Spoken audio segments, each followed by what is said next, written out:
ആറാം ക്ലാസ്സിലെ മൽഹാർ ഹിന്ദി പാഠപുസ്തകത്തിലെ 13ാമത്തെ ചാപ്റ്ററായ പേഡ് കി ബാത്ത് എന്ന ഹിന്ദി പാഠമാണ് ഇവിടെ വിവരിക്കുന്നത്.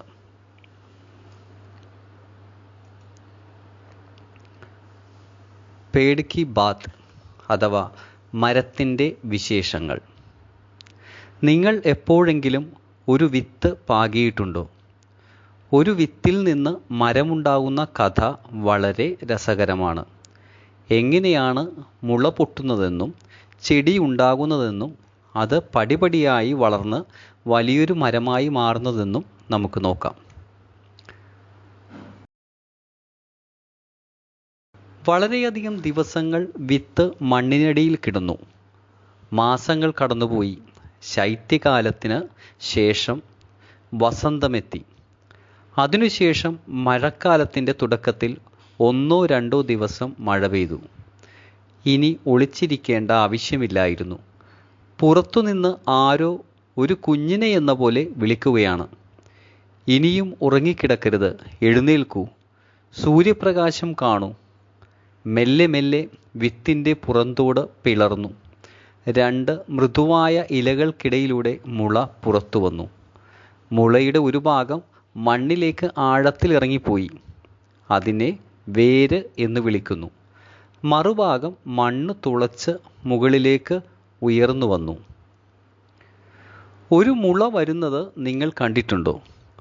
ഒരു കൊച്ചു കുഞ്ഞ് തലയുയർത്തി അത്ഭുതത്തോടെ ഈ പുതിയ ലോകത്തെ നോക്കുന്നത് പോലെയാണത്.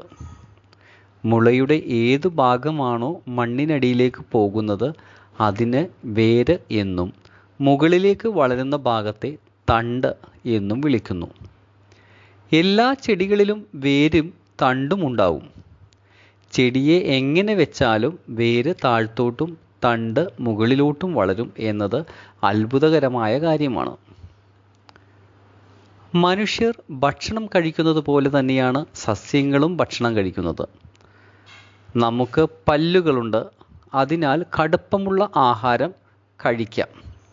എന്നാൽ കൊച്ചുകുട്ടികൾക്ക് പല്ലില്ലാത്തതിനാൽ അവർ പാൽ മാത്രം കുടിക്കുന്നു. സസ്യങ്ങൾക്കും പല്ലുകളില്ല. അതുകൊണ്ട് അവ ദ്രാവക രൂപത്തിലോ വായുവിലൂടെയോ മാത്രമേ ആഹാരം സ്വീകരിക്കൂ. അവ മണ്ണിലെ സത്ത് വലിച്ചെടുക്കുന്നു. വേരുകൾക്ക് വെള്ളം ലഭിക്കാതായാൽ മരത്തിന് ആഹാരം ലഭിക്കില്ല, അതുണങ്ങിപ്പോകും. സൂക്ഷ്മദർശിനിയിലൂടെ നോക്കിയാൽ മരത്തിനകത്ത് ആയിരക്കണക്കിന് കുഴലുകൾ കാണാം. ഈ കുഴലുകളിലൂടെയാണ് മണ്ണിലെ സത്ത് മരത്തിൻ്റെ എല്ലാ ഭാഗങ്ങളിലും എത്തുന്നത്. ഇതുകൂടാതെ ഇലകൾ വായുവിൽ നിന്നും ആഹാരം സ്വീകരിക്കുന്നു. ഇലകളിൽ അനേകം ചെറിയ സുഷിരങ്ങളുണ്ട്. നമ്മൾ ശ്വസിക്കുമ്പോൾ പുറത്തുവിടുന്ന കാർബൺ ഡയോക്സൈഡ് സസ്യങ്ങൾ വലിച്ചെടുക്കുന്നു. മനുഷ്യർക്ക് വിഷമായ ഈ വായുവിനെ സസ്യങ്ങൾ ശുദ്ധീകരിക്കുന്നു. സൂര്യപ്രകാശത്തിൻ്റെ സഹായത്തോടെ ഇലകൾ ഈ വായുവിനെ ആഹാരമാക്കി മാറ്റുന്നു. പ്രകാശമാണ് സസ്യങ്ങളുടെ ജീവിതമന്ത്രം. സൂര്യരശ്മികൾ ഏൽക്കുമ്പോഴാണ് മരം തഴച്ചു വളരുന്നത്. സസ്യങ്ങളിൽ അടങ്ങിയിരിക്കുന്ന സൂര്യപ്രകാശമാണ് നമ്മൾ വിറക് കത്തിക്കുമ്പോൾ ചൂടായും വെളിച്ചമായും പുറത്തു വരുന്നത്. ധാന്യങ്ങളും പച്ചക്കറികളും കഴിക്കുന്നതിലൂടെ ആ സൂര്യപ്രകാശം നമ്മുടെ ശരീരത്തിലും എത്തുന്നു. മിക്ക മരങ്ങളും മരിക്കുന്നതിന് മുൻപ് വിത്തുകളിലൂടെ തങ്ങളുടെ സന്തതികളെ അവശേഷിപ്പിക്കാൻ ആഗ്രഹിക്കുന്നു. വിത്തുകളുടെ സുരക്ഷയ്ക്കായി മരങ്ങൾ മനോഹരമായ പൂക്കൾ വിരിയിക്കുന്നു. പൂക്കളുടെ സുഗന്ധവും നിറവും കണ്ട് തേനീച്ചകളും പൂമ്പാറ്റകളും എത്തുന്നു. ഇവ ഒരു പൂവിലെ പരാഗരേണുക്കൾ മറ്റൊരു പൂവിലെത്തിക്കുന്നു. ഇതിലൂടെ വിത്തുകൾ പാകമാകുന്നു. തൻ്റെ ശരീരം മുഴുവൻ ഉണങ്ങിപ്പോയാലും വിത്തുകളെ പോഷിപ്പിക്കാൻ മരം ശ്രമിക്കുന്നു. അവസാനം തൻ്റെ സന്തതികൾക്കായി ജീവിതം മുഴുവൻ സമർപ്പിച്ച് ആ മരം മണ്ണിലേക്ക് വീണ് ഇല്ലാതാകുന്നു. ഇത് എഴുതിയിരിക്കുന്നത് ജഗദീഷ് ചന്ദ്രബോസ്. ഇത് വിവർത്തനം ചെയ്തിട്ടുള്ളത് ശങ്കർ സെൻ.